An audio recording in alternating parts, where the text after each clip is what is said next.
یہ ہم سے جہیز کے بارے میں اور جو عورت والے مرد والوں سے کچھ لکھوائی پڑھائی کرتے ہیں اس کے بارے میں عموماً پوچھتے ہیں۔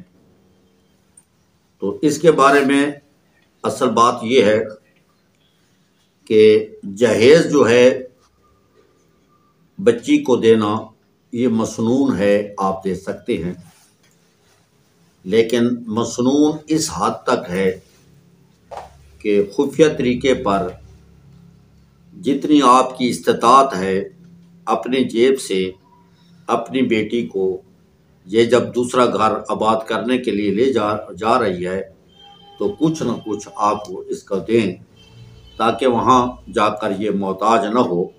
یہ اتنے تک تو بات صحیح ہے، لیکن قرض اٹھا کر لوگوں سے مانگ کر اور بعض صورتوں میں مرد والوں سے مطالبہ کرتے ہیں کہ ہمیں اتنے لاکھ اتنی چیز دو، ہم تم کو واپس کر دیں گے جہیز کی شکل میں۔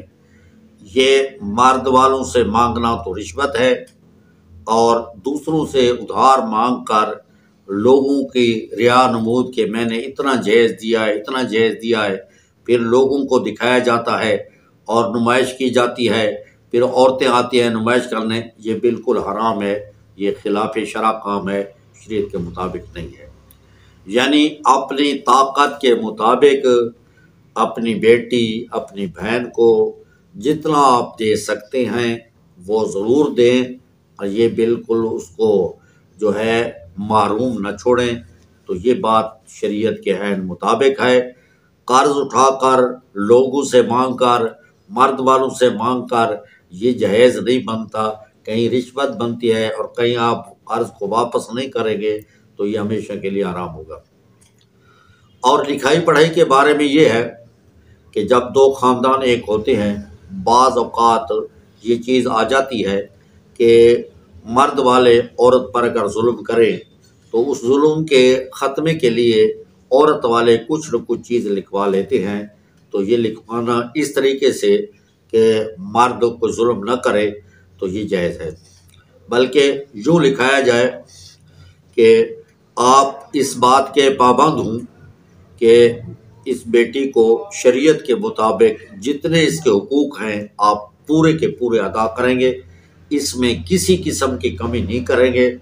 اللہ کو گواہ بنا کر اللہ ما نقول وکیل، اور لوگوں کو گواہ بنا کر یہ لکھا جائے، اور خلاف شریعت مار پیٹ نہ کی جائے، اور خلاف شریعت اس کو کوئی کام نہ کیا جائے۔ شریعت کے مطابق عورت کے تمام حقوق جو شریعت نے دیے ہیں اس کو آپ کا پورا کرنا لازم ہے، اور یہ بات بالکل اتنے تک لکھی جا سکتی ہے۔ لیکن آج کل جو ایک لکھنا جو لکھتے ہیں کہ 10 تولے سونا یہ عورت کی قطعی ہو گیا، 3 تولے سونا، فلاں تولے اتنا سونا، اتنا زیور، اور ایک مکان، اور یہ فلاں یہ فلاں، یہ لکھتے ہیں۔ اور جب مہر کی بات آتی ہے تو 50 روپے حق مہر ہے، یہ کہیں 32 روپے حق مہر ہے۔ بھائی مہر شرعی رکھو، مولانا صاحب شرعی مہر رکھو، چلو 5000 روپے مہر کر دو، یہ زیادہ ہے۔ بھائی اصل بات یہ بات نہیں ہے، یہ بات بالکل غلط ہے۔ آپ اگر زیور لکھوانا چاہتے ہیں تو کس لیے لکھواتے ہیں؟ کس وجہ سے وہ مرد لکھ کر دے؟ کہ کون سی بنیاد ہے؟ کس وجہ سے ہیبا کرے؟ اور ہیبا پر آپ کیوں مجبور کرتے ہیں؟ تملیک پر کیوں مجبور کرتے ہیں؟ اصل بات یہ نہیں ہے۔ اگر آپ زیور لینا چاہتے ہیں تو حق مہر کے عوض میں لیں، اور اگر مکان کوئی ان کے زمین یا پلاٹ لکھانا چاہتے ہیں تو وہ بھی حق مہر کے عوض میں لکھیں۔ حق مہر کے علاوہ تمہارا لکھنا اور اس پر ہیبا کرنے کی شرط لگانا یہ بالکل خلاف شریعت ہے، اور گنہگار ہوں گے۔ اور جتنی استطاعت ہے استطاعت کے مطابق اگر وہ 10 تولے دینے کے قابل ہے تو بے شک لکھواؤ، 20 تولے لکھواؤ، اگر نہیں ہے تو جتنی اس کی طاقت استطاعت کے مطابق اس پر جو بھی رکھو وہ اس کے حق مہر کے عوض میں رکھو۔ اس کے علاوہ آپ وہ چیز لکھوا سکتے ہیں جو ان کی نباہ کی شکل ہو، اور وہ چیز نہیں لکھا سکتے جس کی نباہ کی شکل نہ ہو۔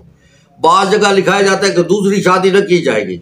بھائی جب شریعت نے حکم دیا ہے یہ کون سے ہے کہ وہ کہہ رہا ہے کہ میں نہیں کروں گا؟ کیوں بھائی؟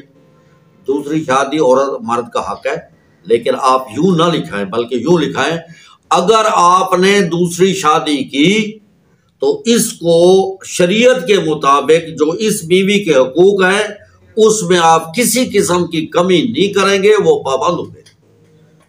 وہ پابند یہ ہے کہ عدل و انصاف کریں گے، اور عدل و انصاف اگر نہ کریں تو تمہیں اللہ کی طرف سے بھی اجازت نہیں ہے، ہمارے طرف سے بھی اجازت نہیں ہے. اگر شریعت کے مطابق عدل و انصاف کریں تو پھر یعنی اس پر عمل نہیں ہوتا، لیکن لکھوایا جاتا ہے، یہ بات کی جاتی ہے. اور یہ بات کی جاتی ہے کہ جھگڑے کی شکل میں اتنے تم دو گے.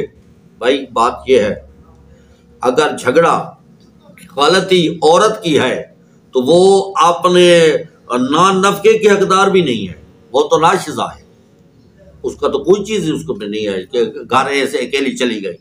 اگر وہ ناشزہ نہیں ہے، مرد کی غلطی ہے، تو پھر اس کے تمام حقوق جو شریعت نے اس کو دیے ہیں اس کے مطابق اس پر عمل کرنا چاہیے. تو بہرحال اس معاملے میں ہمیں علماء کرام اور ہر جگہ موجود ہے، اس کے مطابق لکھ پڑھ کر لی جائے تو ٹھیک ہے، ورنہ نقصان اٹھاؤ گے.